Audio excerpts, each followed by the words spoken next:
But yeah, man, it's pretty amazing stuff. You know, I've told you before, Emeric, I think that you're a genius, and it's pretty obvious to me that that the stuff that you've designed is, you can tell that it's somebody that's been in the trenches and knows how this stuff needs to interact with the body. There's no question in my mind. Yeah, yeah. You know, it took me since when I met first time the inventor, Professor Miscu from Romania. Yeah. That's the first time I heard about growth factors, you know. Yeah. And I learned so much from him. And then all these years, every time I see something, a new update research, I read it, because what they were discovering a year ago, this year it's already old. They always find out more and more stuff. And the professor told me that it's more things to find out on this chicken embryo. And, you know, back then when I met him, he was not able to explain the messaging RNAs. Yeah. And that was finally by a Japanese scientist explained in, I think, in 2015. You know, and more is going to be discovered, because it's just, you know, every life is beginning from an egg. Yeah. But when you say messaging RNA, what exactly does that mean? Does that have anything to do with communicating with the receptor sites? Well, see, the growth factors, they have to go and repair in our body. Yeah. But they don't go without getting the message, the instruction. So they have to get the instruction, the message first. Yes, because they would just sit there. They don't know where to go. Yeah. And when they get a message to go, and with aging, this growth factor declines less and less. Yeah. Even they get a message, it's not enough growth factor to do the repair. Yeah. You know, it's like you have a construction crew sending out the snow bricks. Yeah. Or no mortar. Right. Yeah. So when you get this age defense capsules, you get the brick, the mortar, all the material to build and repair. Yeah. Oh, it's, you know, I can't stop talking about it. And the messaging RNA, I consider in the construction, he's the foreman. Oh, okay. It gives out all, you know, the plumber, you do this, that, you know, so yeah. That's great. But you know what I want to talk about, you know, I know bodybuilding is supposed to be healthy, and they are hundreds and thousands very healthy. However, on this pro level, the pro bodybuilders, I don't think so. They know about microbiome, the bacteria. Because I tell you what, you exercising and then eating Pop-Tarts and apple pie filling and sugar and all these supplements on the market are processed, and they're loaded with artificial flavor, sweetener. So they have no clue that how important is the microbiome, the intestinal flora. Okay, you know, and can you explain in layman terms, because I know what that is, but can you explain what intestinal flora is and where it actually is in the gut or the digestive system? Yes. So the microflora. So basically, we have different bacteria.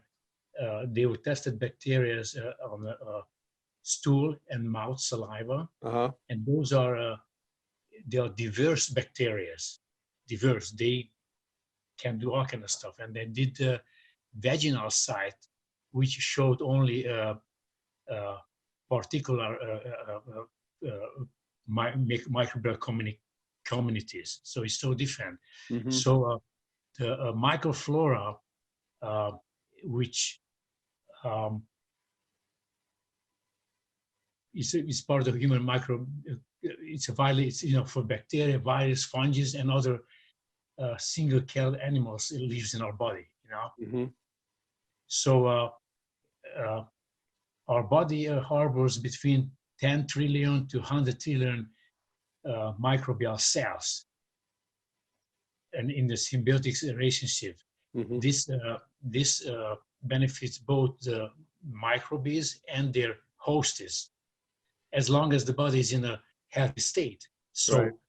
When you eating Pop-Tarts and processed sugars, because, you know, and I know why they're doing it, because either they brainwashed by advertisements, or because they injecting insulin, Oh yeah. then you know you need sugar right away, otherwise you can get in a coma. Right. Right. So that's why I think that some of the bodybuilders you on stage, we spoke this last time about this on the show, on the stage, they have so much uh, uh, crap sitting on a colon. Mm-hmm. You know, it's a lot of waste. And I bet you, if last time, sorry, Ronnie Coleman, if you listen to me, he's my friend. Yeah. But last time, they were sticking out the gut. His stomach was like a pregnant. Yeah. I bet you at that time he must have at least 30-pound waste sitting on his colon. And sometimes bodies they like up to 300 pounds. From the 300 pounds or 290, maybe they have 20, 30 pounds just waste in the colon. That's got to be a big liability. Yeah, and you cannot get rid of those that crap just doing one cleansing before a show, because you can't get that many pounds out at once. Yeah. But when you do that cleansing, unfortunately, you cleansing out also the good bacteria, not just the bad. Yeah, that makes it bad. That's why they're suggesting that if you do cleansing, then you need to start taking also probiotics to replace that good bacteria. Right. But doesn't your body produce the probiotic, that bacteria constantly in your system? Yes, but only if your body is in healthy stage. Okay. You cannot be in a healthy stage taking antibiotics, heavily drinking. Yeah. The diet is very important. That's correct. And then the microflora, it's very important because stimulates host immune system to respond that has to respond very quickly to pathogens and bacteria, and inhibits colonization of this bacteria in the gut. Yeah. Yeah. It seems like it all starts in the gut, really, doesn't it? Yeah, the gut is huge part. Yeah. And especially right now, this coronavirus. Yeah. Everybody is focusing zinc, vitamin D, vitamin C, but they're still eating that crap. Right. So you need to clean out. And I'm telling people, only the strong will survive. Yeah. You have a strong immune system. I mean, the virus, you don't have to worry. Right. And I would imagine that it, correct me if I'm wrong, but I would imagine that it also keeps your body, when you're doing this, it keeps your body in an alkaline state. Does it do that more efficiently as opposed to acidic? Because all that crap that they're eating, especially sugar, is an inflammatory to the physiology, isn't it? Especially the gut. Yeah. And now a word from our sponsor. Do you want a bone-crushing grip? Good, because you're gonna get one with the amazing new TRS gripper. It's a progressive grip builder with longer handles and a special ergonomic design that's like a dozen hand grippers in one. Start off easy and work your way up to quickly build your grip strength from wet noodle to pulverizing. The package includes a video from the world-famous strength coach, Dr. Russ Horine, the man who worked with Leo Costa to help bring you big beyond belief in the Bulgarian Power Burst. Dr. Horine shows you a simple and easy to follow workout plan that takes just minutes a day right from in front of your TV set if you want. So click on the link below and let's get started building you a stronger, firmer, bone-crushing grip.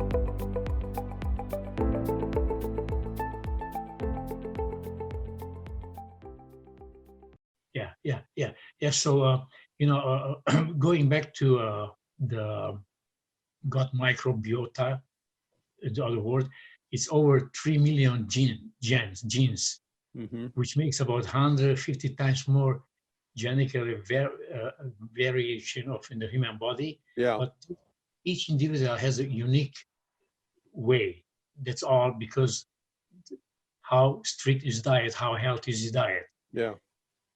So you have a healthy gut and bacteria, you're able to fight easier disease, digesting food, and probably that's why since you take the MMB 750, you have a much better digesting. Yeah. I can tell the difference, with that stuff. I mean, I definitely feel it's literally like taking a load off. I don't feel like there's a liability there, and I get I feel like I'm emptied in a way, if that makes any sense. I don't feel bloated and distended or anything like that. So there's definitely something to that. I wanted to ask you, in your opinion, because obviously you're a former and world champion, and you're still lifting like I am. And I talked to somebody today about this, and I've heard this quite a bit.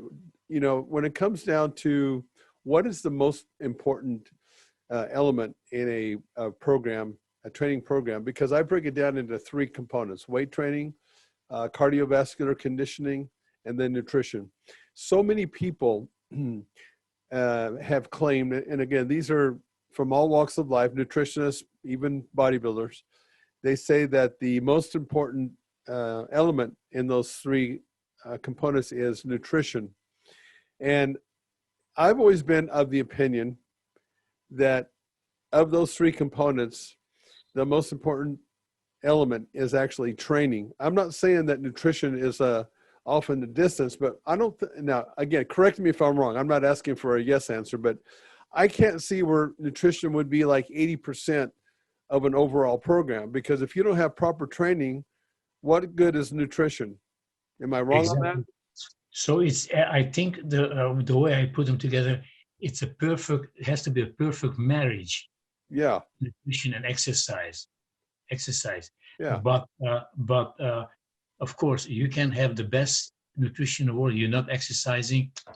Yeah. You're not gonna grow. And even if you eat the healthiest food, or you're eating too much, so the total calorie increase, you get fat. Exactly. You can get fat from here.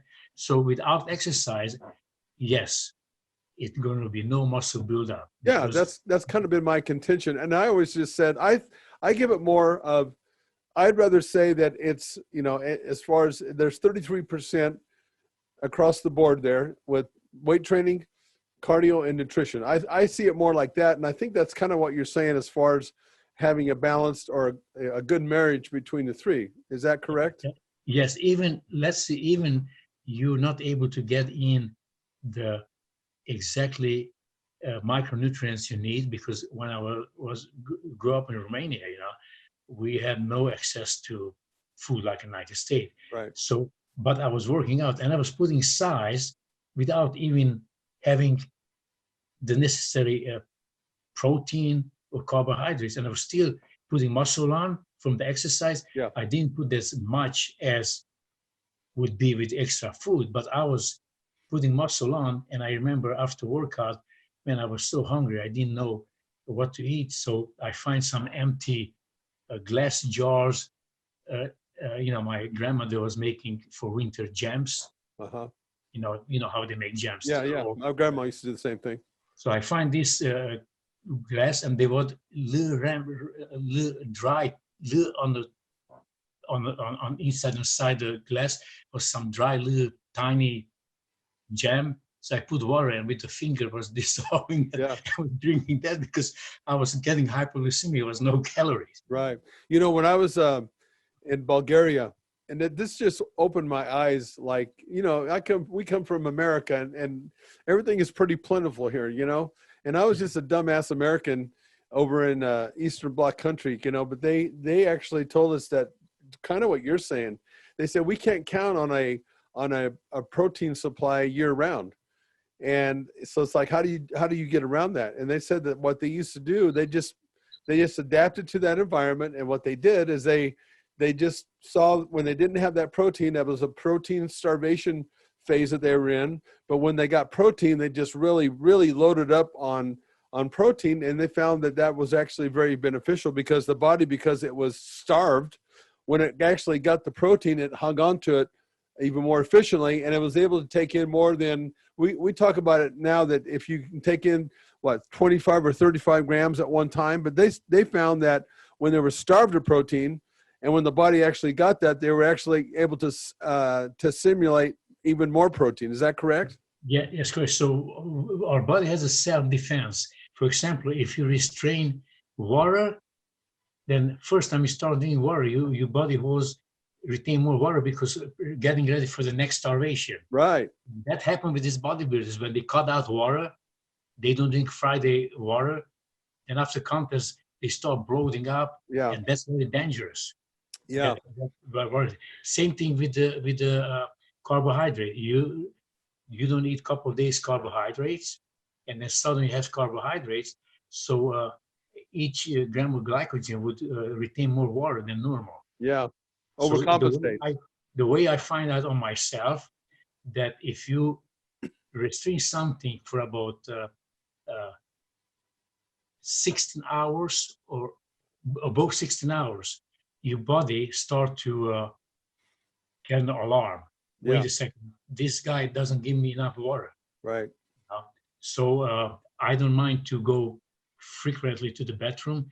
I want to be sure that I have plenty of water because though the cells are depending on water. Right. Plus your colon. I mean, you need water. That water drinking not just supplies the cells and helps oxygen, but also helps to get rid of toxin from the body. Yeah.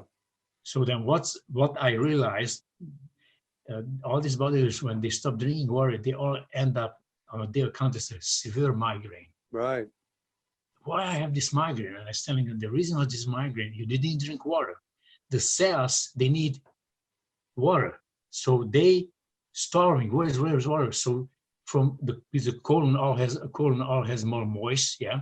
So what the cells, they try to generate a liquid, so from the colon, but they comes back with the toxin, and that causes the migraine. Okay. Toxin. Interesting. Yeah, Yeah, interesting. I know that early on in my, it's all an experiment. It seems like, especially early on when you're bodybuilding and getting ready for a show. And I remember I had a guy that was a competitor, national competitor. So I put myself in his hands because he knew way more than me. And he had me, Emeric, maybe we talked about this, but he had me on the day before the event. First of all, he was having me wear a wrestler suit when I was doing cardio, Wow. up to the event. Yeah. Yeah. And then a day and a half before, he had me, and something, when you're a meathead bodybuilder like I am, you just follow, you just blindly follow because you don't know. He had me sucking on ice cubes for the last day and a half before the show, Emeric.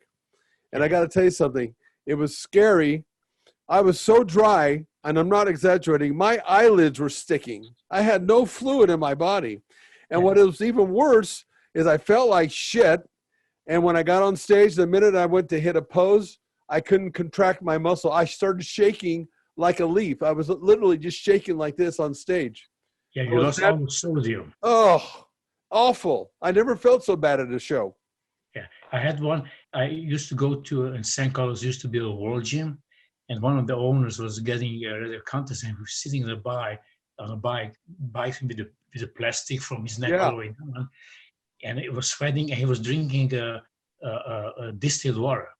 I said, what the hell are you doing? He said, I'm trying to get out all the sodium. I said, you're not going to have muscle contraction. You need sodium. Yeah. So the way I learned myself, and I get the same advice to Claude Gurus. He won Masters Olympia. I said, listen, look, all these guys, about 10 days out, they look fantastic. Yeah. They can step on stage, and comes the last 3 days and they get a guru and they do this, do that. I said, whoever you did 10 days or 1 week out, you said, I wish I would look like this on stage. I said, don't change nothing, because you know it's going to get worse. Now, if try tricking your body, you don't know what's happening, and you can end up worse, but not better. Right. It's very rare when guys, they get better. They all, after contest, I did a mistake. Yeah. I look so much better 3 days after. But the next contest comes, they try something else and they screw up again. Yeah, you know, when I came in my best, this is going to your example. It's when I won the USA show in Vegas, and what I was doing all the way up to the show, I was on a high-fat diet. But what I was doing is I was carb loading every single weekend, and when I carb loaded with anything that I wanted to eat. I didn't restrict myself from any of the foods that I wanted to eat just for 2 days, but every Saturday and Sunday. Because as you know, the shows were on the weekend, on Saturday and Sunday. So all the way up to the show, Emeric, I did the exact same thing, and I didn't change anything. And I came in looking the best I'd ever looked because of that reason. Yeah, at the San Francisco Pro Invitational in 1998, I was competing, and also Claude Glus was there. And Milos was not at the contest. He didn't compete. He was home. But Melvin Anthony was competing, and I think Milos helped him. So after the contest, he went home, and he told Milos, you know, your friend, that old guy, Emeric and Claude, they were so dry. Can you find out what kind of diarrhea, what they did? Yeah. So Milos called me. I said, Emeric, what you guys did use? I said, Milos, I did the same thing I did getting for a contest. I didn't change nothing. Yeah. No cutting back sodium, no water, you know, and Claude did the same thing. Claude, I think he placed fifth, but he should be at least third there. But his shoulder was so hard looking that Wayne D'Amelio said, I penalize you because you must injected something in the shoulder. Really? Yeah. So Wow. then what happened, I took Claude to Joe Weider because he couldn't get a contract. He was unbelievable, but nobody wanted to give him contract. Supplement companies, they would give him supplements. And Right. Claude said, you know, I need money because I need food, not the supplement. you know. Exactly. So I took him to Joe, and Joe checked out his shoulder, and Dr. Jim Wright, he said, it's no injection here. And Claude got a contract on the spot. Wow. With Joe. Yeah. Talking back about the exercise you were talking about, at the gym where I work out, I see all these young guys, they're walking around with pink, with green, a whole gallon of water with intra-workout, whoever they're using in, and they don't look like a workout. And I asked him, he said, you know, that liquid not going to make you big. I said, I see you guys working out. You're not training. Right. I mean, you cannot dancing and listening and text messaging your girlfriend. Yeah. I said, if you have a headset, if you like music, okay. Me, it's a distraction. Yeah. I said, when you're there, you have to be 100% mentally focused. Yep. Because any distraction, even you have 5% distraction, that 5% can make a big difference to be a champion or not. Yeah, right. That's right. You know? Exactly Yeah. right. I know even in my facility, you know, and it's still because of all this, you know, hardcore training. When I get in the gym, I talk about it in one of my podcasts. And I said, when you step foot inside that gym to train, you flip the switch. Your mindset changes. And that means, you know, and sometimes it's off-putting to people that are around you because they don't understand. Yeah. You know, when you're in that zone, you don't want to be distracted, not even one bit, because of what you're saying. I totally relate to that. Yeah. So I learned this, you know, because at one point I was doing push-ups and pull-ups at home in Romania. I needed weights, so I went and signed up to be Olympic weightlifter. And the coach, I remember, if anybody there was talking nothing else, just about the workout, he said, go home. Yeah. And when you get serious about training, you come back. He said, in the gym, you don't talk about movies, Right. girlfriends. It's all about workout. Yeah. And also, if you're really tuned in, no matter what kind of music playing in the gym, you tuned in, you don't even hear the music. Right. Because at the gym, sometimes said, who put the station? And I didn't even realize it's music until they told me. And I said, oh, it's a crap music. Yeah. When you're able to get to that level, then you have the results. That's So right. a couple of these guys, I told them, you know what, forget about drinking the stuff during workout. Did you have a big, nice meal, carbohydrate 2 hours before you come to workout? That should be. Now, if you work out 5 hours nonstop, Right. that's something else. But he said, you know, you guys here hours and hours because you're spending half the time texting and dancing Exactly. around the music. I know. So they changed. Some guys, they left the phone home and they start work out full full length muscle, not just throwing it, because they said, oh, I saw Branch Warren do this. I said, hey, listen, you have to look Branch and other bodybuilders before they get a pro card, how beautiful they had a body, how they worked out. Now, because they pros and they want to impress everybody, then how heavy weights they're moving. So he said, when the heavyweight, you're able to move it easier, we make it heavy to feel light, that you're cheating. You get a weight with full strength contraction slow, suddenly that weight, you can't even move it because you're not cheating. Now you're going to have results. And all these guys, just after 3 weeks, said, oh my God. I said, thank you. I said, you know what? You cannot just go watch a videotape these guys, because sometimes they make the video and they want to be more impressive. So they're using heavier weights. Right. But, because I think probably you saw personally the Manser brothers, the heavy duty training. Yeah. But sure, they did reps too. Yep. They sure did. 15 reps. Yep. And they all does 1 or 2 reps and that's it. No, I saw that firsthand. Actually, I saw that with Dorian Yates too.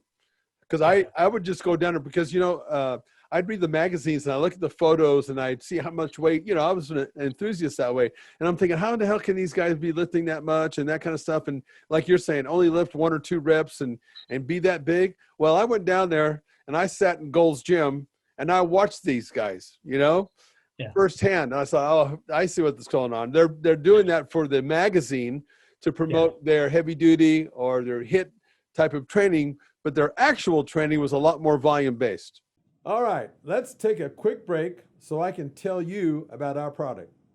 Do you want a bone-crushing grip? Good, because you're gonna get one with the amazing new TRS gripper. It's a progressive grip builder with longer handles and a special ergonomic design that's like a dozen hand grippers in one. Start off easy and work your way up to quickly build your grip strength from wet noodle to pulverizing. The package includes a video from the world-famous strength coach, Dr. Russ Horine, the man who worked with Leo Costa to help bring you big beyond belief in the Bulgarian Power Burst. Dr. Horine shows you a simple and easy to follow workout plan that takes just minutes a day right from in front of your TV set if you want. So click on the link below and let's get started building you a stronger, firmer, bone-crushing grip.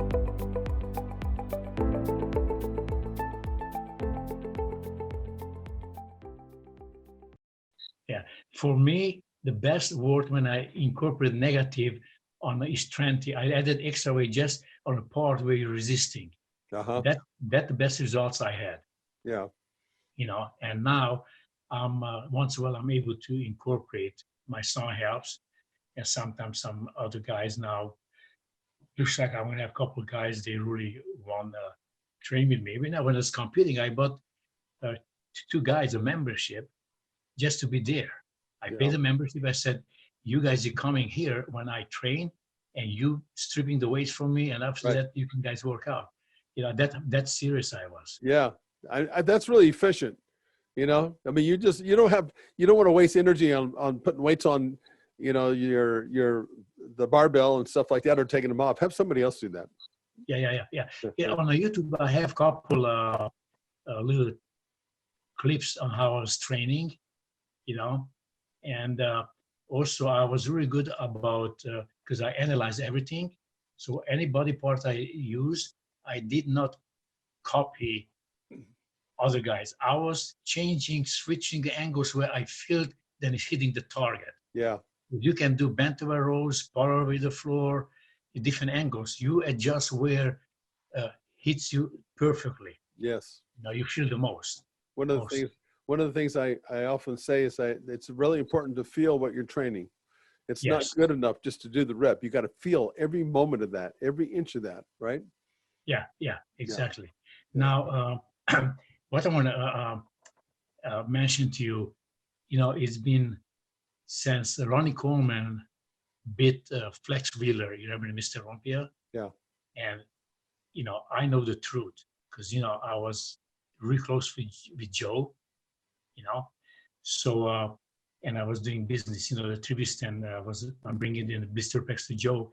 So um, back then, Dorian Yates retired. So next on line to be Mr. Olympia was Flex Wheeler. But what happened, Flex signed a contract. Country Life had a subdivision called, I think, Iron Tech. So Flex signed a contract before the Mr. Olympia with Iron Tech. And I know I'm not going to disclose the money, but they offered him more than I was getting from Joe, from Weider. So he called Joe and he thanked him for all the support, etc., etc. And Joe wished him good luck. So then was Mr. Olympia. So Joe notified Wayne that it's going to be, of course, a new Mr. Olympia because Doreen retired, but it's not going to be Flex. So that day, even Ronnie Coleman was not endorsing Weider product. Was his Scott Conley for the Metrex. He was best because the way was whoever's best on that day. It doesn't matter who endorsed for who, what kind of contract. That Joe said, I want Mr. Olympia. That's how Ronnie Coleman took Mr. Olympia. If Flex would not sign with Iron Tech, he would be that day Mr. Olympia. Interesting, huh? There's politics in every aspect of sport, isn't there? Yeah, yeah. And then I was involved also in a contract. I mentioned you this before on the previous show with Ronnie. So what happened with Ronnie? The reason he was able to get a new record, the most Mr. Olympia title, was a movie made called No Pain, No Gain. It was a low-budget movie. It was only one day in a movie theater, and the director and the producer making the movie, they were asking me because they heard about my workout system, the negative, and they said, we would like to get you in a movie because we try to show something different. So, but they already filmed all the movie. So this was, in the end, they added in. And then they didn't have extra budget because after the workout system, they said, we wish you would start the entire movie with you and build up the character in a movie and became a champion. And in that movie was also Dennis Newman was the bad guy. I remember that guy. Yeah. He was, I tell you what, he acted unbelievable as a bad guy. If you have a chance to go on YouTube, you can see the movie free. No Pain, No Gain. Okay, I'm going to check that out. You know, no pain. So I played myself in the movie. So on the request of the director, producer, I made an arrangement to have the movie show to entire Weider employees and Joe Weider before goes in the movie theater. And Weider was in a wheelchair back then because after the back surgery. So they were all the employees, and even Mike Zampano was there, even was not with Weider with Champion Nutrition, because the Champion Nutrition product was the main, everywhere in the film, you see Champion Nutrition product. And, you know, Zampano for a while was working with Joe, way back when he was young, living over the Gold Gym. He has an apartment over Gold Gym, Zampano. So I was sitting next to Joe, you know, waiting for the movie, and my phone rang, and Coleman called me. He said, Emeric, can you ask Joey, can he pay me more? Because I have an offer from other company. And they will pay me exactly as much I'm making with Joe right now. But on top of that, I can do other shows and make even more money. And I tell you about the other shows, why he didn't do other shows with Joe. He did only one time. So I told Joe got really disappointed. So Joe just told me, you know what, I'm not giving any more money to him. He's the richest bodybuilder, just money from competition without having a business side. But I wish him the best luck. After that, Ronnie was not Mr. Olympia. Joe told me, Emeric, I really pulled for Ron. Last time he won Olympia, he didn't deserve it, but I pulled for him because I wanted him to have a new record. And he would have the new record. Hey, Ronnie, if you see this, sorry. This is, I have to tell the truth. So if he would stay with Joe, even he would not be better than Joe Cutler. He would still have the Olympia title because Joe really wanted Ronnie to have the new record to beat Lee Haney. So that didn't happen. Right. So what happened was another story. I think Ronnie had won the Olympia twice or three times, and the GNC, they had a strained, some with a strained competition was $100,000 for first place. So I didn't know then Ronnie enters. So Joe calls me. He said, Emeric, what's wrong with Ron? I said, what do you mean? He said, why he's doing this contest? He makes $1 million, and I want him just to relax, and that get it only from Mr. Olympia. So people, they will see him in the best shape at the Olympia. Yeah. Why he does this show? I said, I didn't know he does. Oh, he said, if you call him, will you please do not mention that I called? Because by the contract I have with him, he can do any contest he wants. But in the past, all the Olympia, they signed up with the Mr. Olympia, they had to do only one show. I did take care of them to make enough money so they don't have to go these other Mickey Mouse shows. Right. You know? So I called Ronnie. I said, hey, Ronnie, how you doing? Fine, fine. I said, oh, somebody just told me that you're going to do this show. He said, oh, yeah, it's 100,000. It's extra 100,000. I said, listen, I wouldn't do it. He said, did Joe told you something? No, Joe didn't tell me anything. But just thinking back, Lee Haney, Tony Yates, all these guys, they did a Grand Prix after they won first Olympia because they were not signed with Joe. Once they signed with Joe, there were no other contests, only Mr. Olympia. However, they went to represent the weight and nutrition, and maybe 6 times a year, but they got really good money for that too. Yeah. So then he called Joe immediately. So then Joe told him, you know what, you're adult man, you're free man, you do whatever you want to do. I'm not forcing you anything, because Joe said, I don't want to be sued. Yeah. So then Joe calls me. He said, Ronnie called me.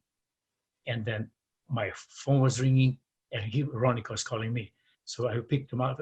I put Joe on hold, and Ron said, oh, I talked with Joe. He said, okay, I can compete. I said, okay. So the contest came, and guess what? He lost. Really? The winter. Then he calls me after the contest. Emeric, did Joe ask me to don't compete? I said, Ronnie, no comments. So after Joe died, and I told Ronnie then, listen, yes, he called me. You're not supposed to. I said, I wish you would told me. I said, I couldn't because Joe asked me do not do that because he doesn't want to be sued. Yeah. So I wasn't seeing him. I said, listen, Joe told me that he has so many bodybuilders and they are not loyal. No matter how much help them, they will leave him because somebody else offers them $5,000 more a year. They will leave him for that.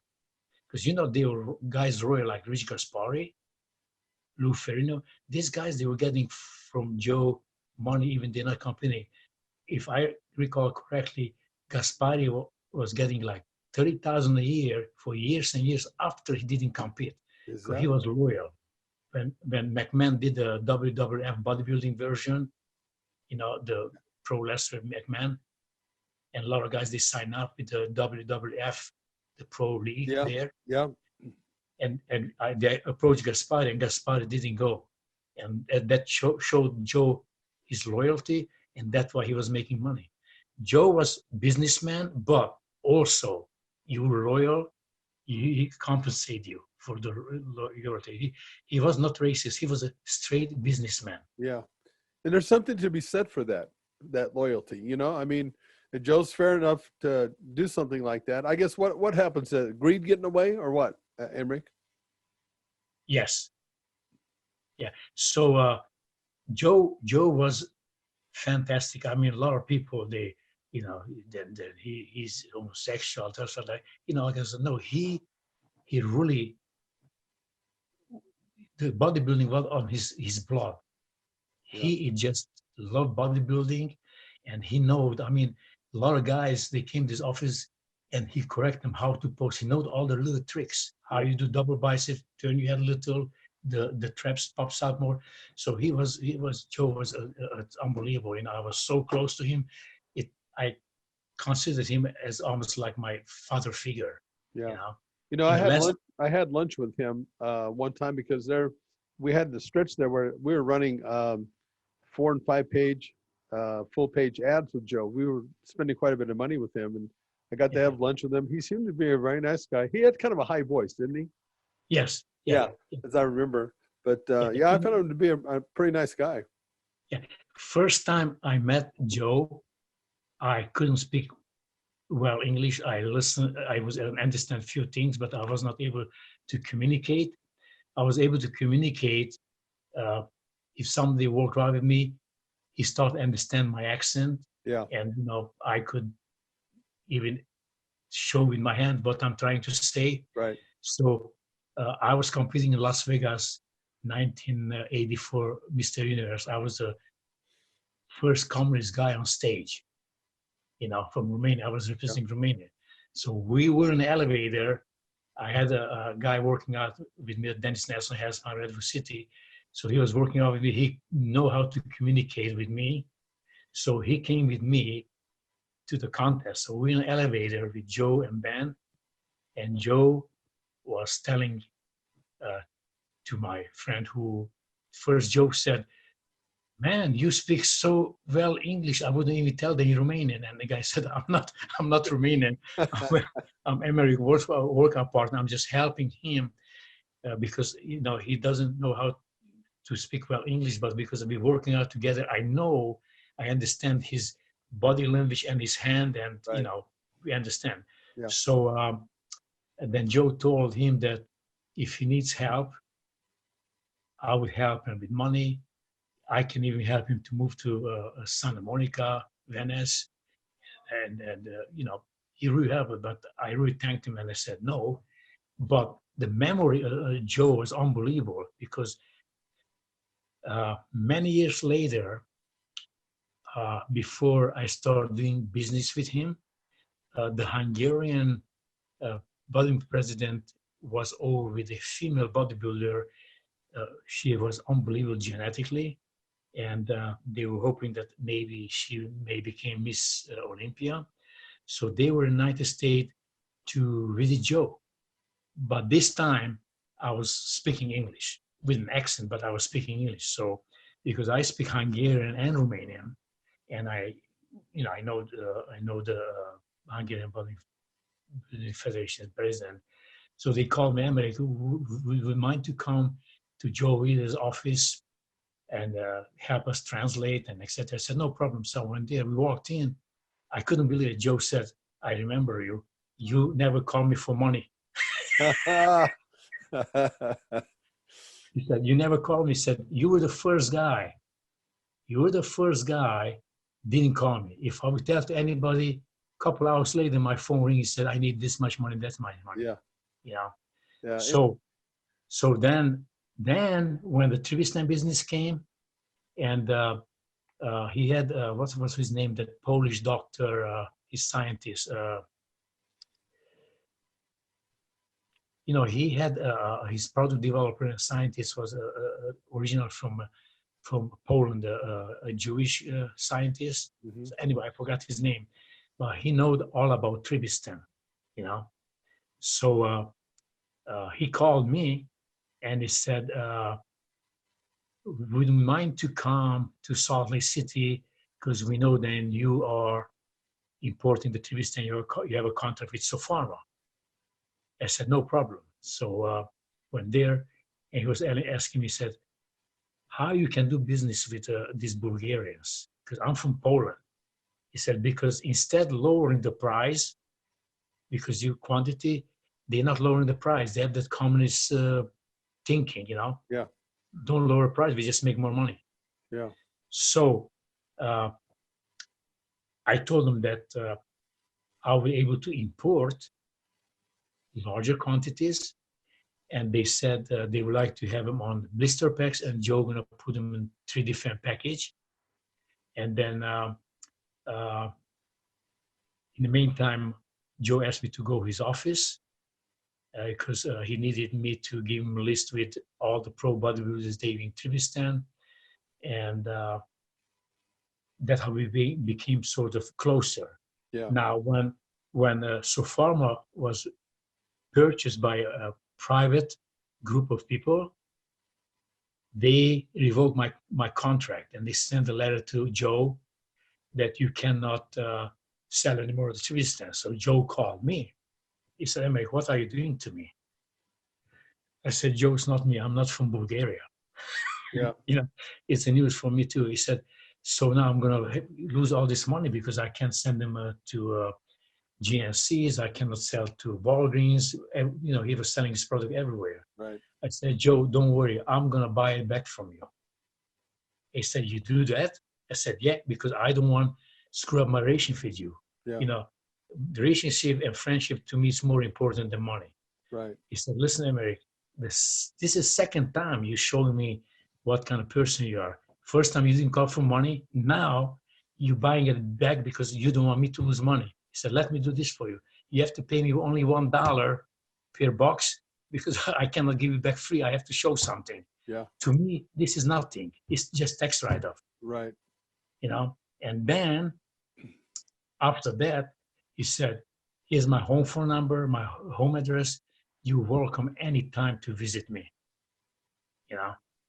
Yeah, that's nice that you created that relationship, and the stories that you're telling, very few people know about Joe. You know, he had a persona, and we all know how that goes. A lot of time, the persona is not who that person really is. I mean, this guy seemed to be a legit guy to me.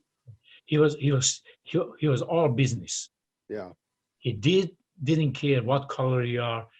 It's all marketing. He was looking for what brings him more money, what sells more magazines, his supplements. Right. That was his main focus. Yeah. You know, and Well, then you know, Joe and Ben, they really, I mean, they made bodybuilding. They expanded the exposure and the universe of that sport quite a bit. I mean, even to the point where they were trying to get it into the Olympics. But I think what they were really struggling with was the drug use, right? yes. Now, and they would not get involved in any kind of politics. It was I was competing. I don't know, was Spain, Mr. Universe, but anyway, some of the African bodybuilders, they were coming to compete, and the government, they said you cannot compete on a stage because some politically statement. Yeah. So Rick Wayne was there. Rick Wayne, I remember him. and he was really involved in IFBB Mr. Universe back then. Right. And he asked Ben if can we do something to these athletes from Africa? And Ben said, I'm not getting involved in any politics. Yeah. That's, You know, and the thing about that is I felt bad in a way for, you know, they really tried for a lot of years to try to get that sport into the Olympics. And you and I know, and I know for sure because I was in Bulgaria and I know some of the stuff that was going on. You know, those athletes, all these athletes were beating tests.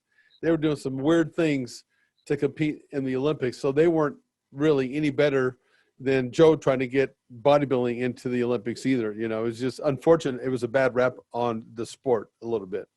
yes, and also it was really hard to convince because it's just they considered a men's beauty show. Yeah. You know, because they didn't see, they are athletes because the lifting in the gym, you don't see the suffer and the brutal workouts. Yep. And all what they give up just to build the muscle. You know, some they don't go to this out to bars, no dance, nothing. They just 24-hour bodybuilding, sleep and rest and eat. Yeah. So people on the stage, they don't know what's going on. Right.